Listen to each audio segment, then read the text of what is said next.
So your brain needs pressure. It needs constant pressure. And stress and pressure is not a bad thing. We have this thing where we feel like stress is bad. It's bad for you. Bad. You need to relax, man. You need to chill. Stress will kill you. No, being bored will kill you. Not having anything to do will kill you. Is much more dangerous than stress. Yes, you can work too hard. You can work where there's no soul involved. I work like a fiend because I'm writing a book, and it's a very hard process for me. And I'm working far too much, but man, I love it. It's fantastic. And it could kill me. The stress could kill me, gave me a stroke. But I'd rather die under the stress than be bored and have nothing to do. Never complain, never explain. And what it means is, don't complain about life. Don't explain what you're doing or why you're doing it. Just do it. By whining and complaining, all you're doing is making people think bad things about you. You're looking weak. Stop whining and stop explaining yourself and just do things in the world and let your actions speak for themselves. So that level of focus has to have a lot of energy behind it because you're so in love with what you're doing that when you deviate from it, this little radar inside of your brain goes, you're off, you got to get back to it, right? And it's painful. But when you do get back to it and when things do click, it's incredibly pleasurable. So the focus for young people that seems so painful, God damn it, everyone else is having so much fun and I'm having to learn this. Just keep telling yourself that you're doing something that your brain is going to reward you with several years down the line. So that friend of yours that seems to be having so much fun, in 3 years, they're going to be sliding down the ladder, working at some crap job, whereas you're going to be rising up. So just keep your mind on the larger issue there, and know that working with what your brain works well with will pay incredible rewards down the line. Above all else, focus on acquiring knowledge and skills. Knowledge and skills are like gold, a currency you will transform into something more valuable than you can imagine. It's similar to one of your tweets, which is eventually the time that was not spent on learning skills will catch up to you and the fall will be painful. Well, life can be kind of difficult. You don't really know sometimes where you're headed. Nobody kind of gives you any kind of guidance in this world, right? And they don't tell you when you graduate college, go ahead, go Robert, you go study this. This is what your brain is suited for, et cetera, et cetera. You have to find your own path. And so for me personally, I spent years in the wilderness. I know I want to be a writer, but I can't figure out what the hell I'm going to write. So I leave college and I try journalism because I have to make a living. I have to support myself. And as somebody who studied ancient Greek and Latin in college, I think in terms of thousands of years and not in 3 days or a week, I want something that I write to be read in 3024, So I wander around Europe trying to write a novel with my backpack. I live in London.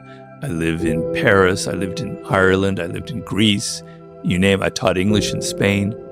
Trying to write a novel, I had no discipline, I couldn't do it, it didn't work, and I started to get depressed. I had spent 18 years or so acquiring high levels of skill in writing. I learned in journalism how to write under a deadline, under pressure, how to make it dramatic, how to make the opening sentence exciting enough to make you read on further. Trying to write novels taught me about creating stories, which is a huge part of my writing.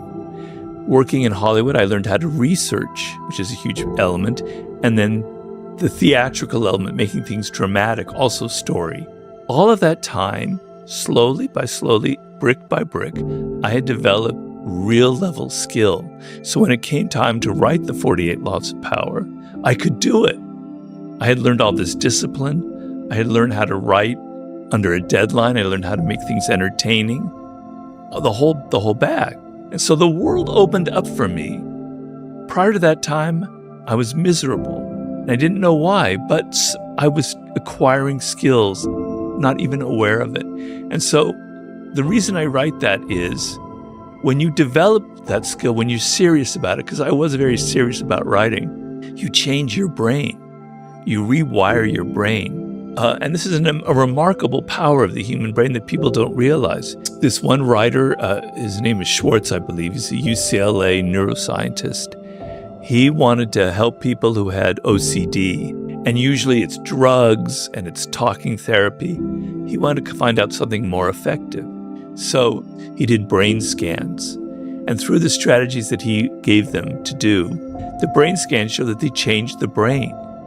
And his point was, through thinking, through developing skills, you literally change matter, you change your brain. So something non-material like thoughts can literally change material things like the wiring of your brain. You learn skills, you're changing your brain, you're changing the matter of your brain. Things are connecting that weren't connected before. And slowly, if you do it, if you're serious enough, a point will be reached like it was reached in my life, where either you will start a business or someone will ask you to do something like write a book or make a film, and the world will open up for you and you'll be able to do it because you have that, you've laid the ground, you've laid the soil, everything is there, it's rich, and now something great, amazing will sprout up out of it. But for those that don't, they just don't have that belief. Can you lie to yourself? Can you tell yourself, I am strong and I am powerful? Well, everybody has some good qualities, right? Everybody, I think almost everybody has something that they can go back to in the past and go, I was actually very good at that. That was actually a good moment. I actually was scored in that particular moment. And you can think about that. I mean, actors do that all the time in movies. When they want to express an emotion, they go back into their past, like they have to express sadness, they go back and they think about their father or mother who died and they call that emotion up. You can call that emotion up of when you did something actually really great. You might have only been in high school when you were on the sports team and you threw the touchdown or something. Okay, think about that and it'll come back to you. Everybody has something that they can be confident about, I hope. Don't judge people based on their intelligence, on their charm, on whether they're good or bad, etc.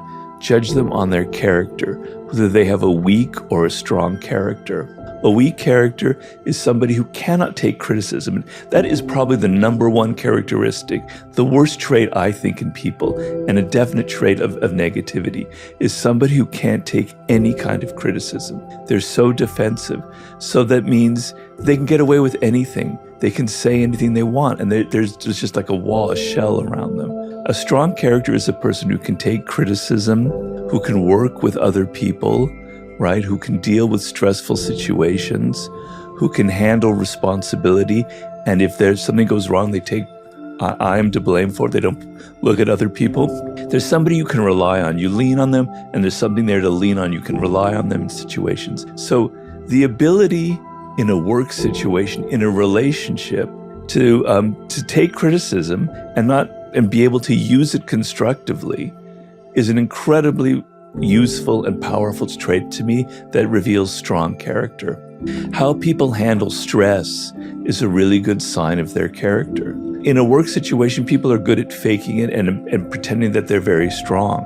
But when it gets really stressful and there's a lot of pressure on it, the mask falls off and they reveal that they can't handle it. They're too weak. They're reacting to everything. They can't get out of the moment. They're so impatient, and fragile. And so the ability to handle stress shows that somebody has something strong inside of them, right? Mm-hmm. How they handle power. When people are kind of climbing up the ladder in a group or in a job, they generally try and pretend like they're with the group. But once they have power, that all falls off, and they can become abusive, and they feel like they can get away with things that they couldn't get away with before. They treat people below them miserably, etc. So when people have power, how do they handle it? Are they responsible? Do they suddenly become somebody different, or do they maintain the character that they had beforehand? What kind of partners do they choose? Do they choose a spouse, a husband, a girlfriend, etc., somebody that they can push around, somebody that's inferior to them so that they can feel better about themselves? How do they look when they're playing like a game or they're in outdoor activities or something that has nothing to do with work? Are they so competitive they have to win at everything, even when it's like outside of that kind of environment, These are kind of traits that help me sort of judge a person's character. It's better to admit it, and it's better to be able to play the game when you have to. Like always say less than necessary. It's going to save you a lot of pain. You don't have to go around all your life practicing these things. I don't think you want to. In looking at powerful people, the person who talks less always gives off a greater aura of power than the people that are yabbering all the time, that are talking, that can't control their tongue. And the idea is, if you can't control your mouth, if you just keep talking and talking, it gives an aura to other people that you can't control anything else. You have no self-control. And that is a very unpowerful aura. And obviously, the more you talk, the more you are prone to say something kind of stupid and irrational that you're going to regret. And so powerful people know to command an audience. They sit there, they let other people talk and argue, and then occasionally they utter something that's maybe a little bit ambiguous. And it goes, whoa, that's very interesting. Robert said that. What does that mean? You look powerful. You give off an air of mystery. You give off an air of control. A lot of people have a hard time with it because they think, wow, shouldn't I just be able to say whatever I want and just talk? Well, no, you don't. Not in the social world, not in the work world. It's going to get you in trouble. Learn to control what you talk and learn that there are moments that saying less is actually much more powerful than just yammering on and on. What advice would you have for young men that are feeling a little lost in the modern world? Well, you have to be comfortable with who you are and with your masculinity. The word masculine has now got like this negative connotation around it, which is terrible because you're a young man. It's not every young man. Some men don't feel this way. But a lot of young men, I remember myself, you've got this testosterone that's roaring through you. You're competitive. You're ambitious. You have goals, you have this energy, you want to assert yourself. But it's bad, it's bad, it's bad. You're not supposed to be like that, you know? And the culture isn't about, there's no virtue in masculinity. Okay, there is such a thing as toxic masculinity, most definitely. But there are virtues in being masculine, and they have to be redefined. And we have to have icons and role models for that. And so when I was growing up, you know, I watched like a lot of Westerns, you know, it was the silent hero kind of thing, the Gary Cooper thing. But my idea of masculinity growing up was a man who was in control of himself, who wasn't mean, wasn't pushing people around, who was decent, who treated women well. So treating women well is a masculine virtue, is a good thing. It comes from a position of strength. You're not insecure about your masculinity. You don't have to prove that you're a man by demeaning women, by pushing them around. You can respect women, and respecting them is a sign of your strength, is a sign of being secure in your masculinity. You don't need to put other people down to make yourself feel better.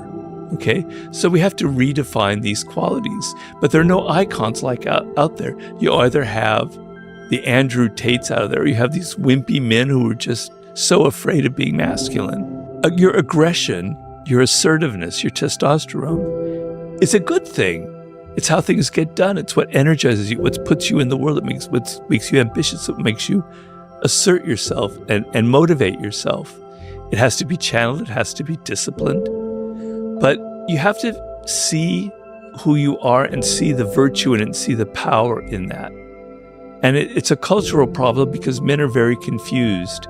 So now it's very difficult because you're being told that all these things that you feel naturally are negative. They're only negative if you can't control them. So self-control is a very masculine quality. You're able to control yourself. You're able to control your passions. You're able to not talk too much if you don't need to talk too much. But they're good. They're just how you use them that can be bad. I channeled it, all of my aggression, all of that testosterone. I poured it into my books.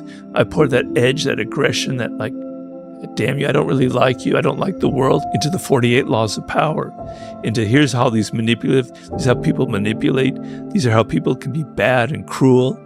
And damn it, I'm going to get at all my aggression by exposing it and showing it and being as real and direct. I channel it into something as opposed to hurting other people kind of thing. So finding ways to channel your aggressive tendencies is a positive way of being a man. You have to find whatever that is. Sports is a great example, but there are other things as well.